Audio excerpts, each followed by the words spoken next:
Hello friends, welcome to my channel. आज के video में हम बहुत ही ब्यूटीफुल मोहरी डिज़ाइन बनाने वाले हैं। इस डिज़ाइन को बनाने के साथ मैं आपको कुछ यूज़फुल टिप्स भी देने वाली हूं। तो चलिए फ्रेंड्स, हम आज का वीडियो शुरू करते हैं। सबसे पहले मैंने यहाँ पर 4 इंचेस की चौड़ाई का इस तरीके का बुकरम लिया है और इस बुकरम की लंबाई मैंने यहाँ पर अपनी मोहरी के अनुसार ली हुई है।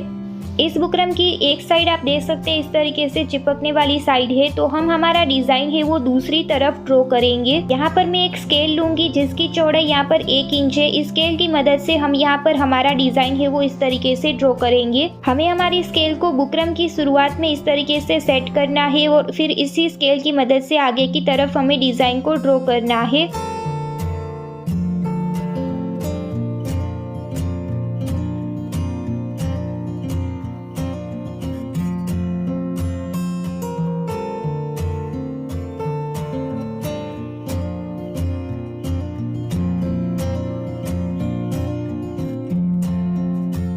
एक साइड की लाइन को इस तरीके से ड्रॉ करने के बाद जब हम इसके ऊपर दूसरी लाइन हमारी डिज़ाइन के लिए ड्रॉ करेंगे, तब हमें एक बात का ध्यान रखना है कि हमारी ऊपर वाली लाइन और नीचे वाली लाइन इस तरीके से मिलनी चाहिए बुकरम के ऊपर।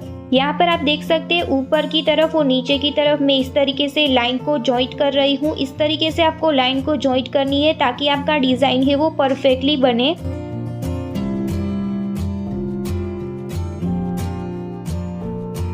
तो मैंने यहाँ पर इस तरीके से मेरे डिज़ाइन को तैयार कर लिया है। आप देख सकते हैं यहाँ पर सभी लाइन इस तरीके से एक दूसरे को मिलती हुई है।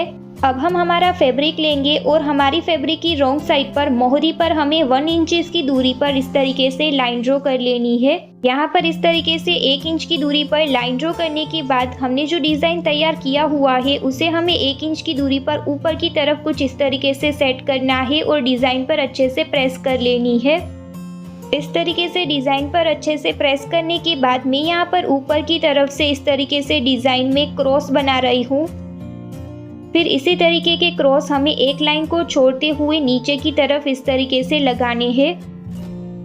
आपको इसी तरीके के क्रॉस अपने पूरे ही डिज़ाइन में ड्रॉ कर लेने हैं। पूरे ही डिज़ाइन में इस तरीके के क्रॉस को ड्रॉ करने के बाद हम यहाँ से कुछ इस तरीके से बुकरम को फोल्ड करेंगे और सीजर की मदद से यहाँ पर कट लगाएंगे। पहले हम थोड़ा सा ही बुकरम और फैब्रिक इस तरीके से फोल्ड करेंगे और थोड़ा सा छोटा वाला कट लगाएंगे। हमने डिज़ाइन में जितने भी क्रॉस यहाँ पर ड्रॉ किए हुए हैं वहाँ पर हमें इस तरीके से कट लगा लेने हैं।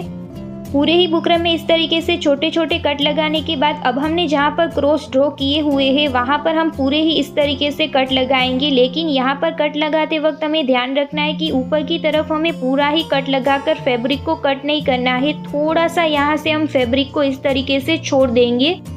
यहाँ पर आप देख सकते हैं इस तरीके से दोनों ही कट को मिलाते वक्त हमें थोड़ा सा यहाँ से इस तरीके से कट को दूर की तरफ लगाना है, पूरा ही यहाँ से कट नहीं कर देना है। इसी तरीके से हम ध्यान रखते हुए पूरे ही डिज़ाइन में कट लगा देंगे। अब हमें यहाँ पर ग्लू लेना है। आप कोई भी ग्लू यहाँ पर इस्तेमाल कर सकते हैं। मैं यहाँ पर इस तरीके से फेविकॉल का इस्तेमाल कर रही हूँ। ग्लू को लगाने से पहले हम हमारे डिज़ाइन को इस तरीके से फोल्ड कर लेंगे ताकि जब हम इन्हें हमारी ग्लू की मदद से चिपकाए तब हमें इसे चिपकाने में आसानी हो। इस तरीके से हमने यहाँ पर जितने भी कट लगाए हुए हैं उस कट के हिसाब से हमारे फैब्रिक को यहाँ पर इस तरीके से फोल्ड कर लेना है। तो फ्रेंड्स, मैंने यहाँ पर मेरे पूरे ही डिज़ाइन में इस तरीके से फैब्रिक को फोल्ड कर लिया है। अब मैं ग्लू की मदद से इसको इस तरीके से चिपका लूँगी। पूरे ही डिज़ाइन में इस तरीके से ग्लू की मदद से चिपकाने के बाद हमारा डिज़ाइन कुछ इस तरीके से दिखेगा और सीधी तरफ से कुछ इस तरीके का दिखेगा। अब अंदर का डिज़ाइन तैयार करने के लिए मैंने यहाँ पर 6 इंचेस की चौड़ाई का और मोहरी जितनी लंबाई का इस तरीके का फैब्रिक लिया हुआ है। इस फैब्रिक की ऊपर की तरफ 1/2 इंच का फैब्रिक मैंने इस तरीके से सीधी तरफ फोल्ड किया हुआ है। अब इसका जो दूसरी तरफ का फैब्रिक है उस फैब्रिक की रॉन्ग साइड और हमारे डिज़ाइन की सीधी साइड को हमें इस तरीके से आमने सामने रखना है और यहाँ किनारी पर हमें सिलाई लगा लेनी है।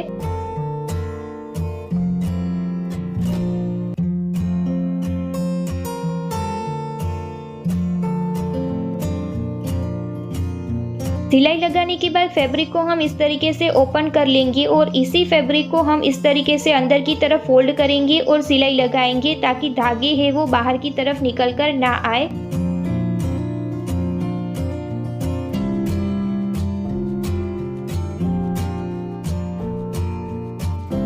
सिलाई लगाने के बाद फैब्रिक की यह वाली साइड हमारी सीधी साइड है, उसे हमें हमारे डिजाइन के ऊपर इस तरीके से फोल्ड करना है। फोल्ड करने के बाद अब हम इस नीचे वाले फैब्रिक को इस तरीके से अंदर की तरफ फोल्ड करेंगे और हमारे ऊपर वाले फैब्रिक में हम सिलाई लगाएंगे। नीचे वाला फैब्रिक हमारा दिखे ना, इस तरीके से हमें नीचे सिलाई लगानी है।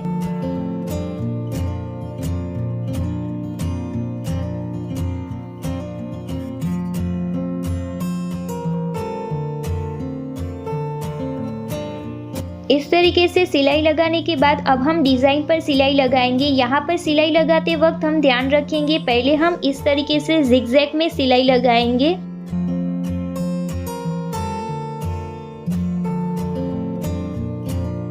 पहली लाइन में इस तरीके से जिगजैग में सिलाई लगाने के बाद इसी के ऊपर हम ऊपर की तरफ भी इसी तरीके से जिगजैग में सिलाई लगाएंगे।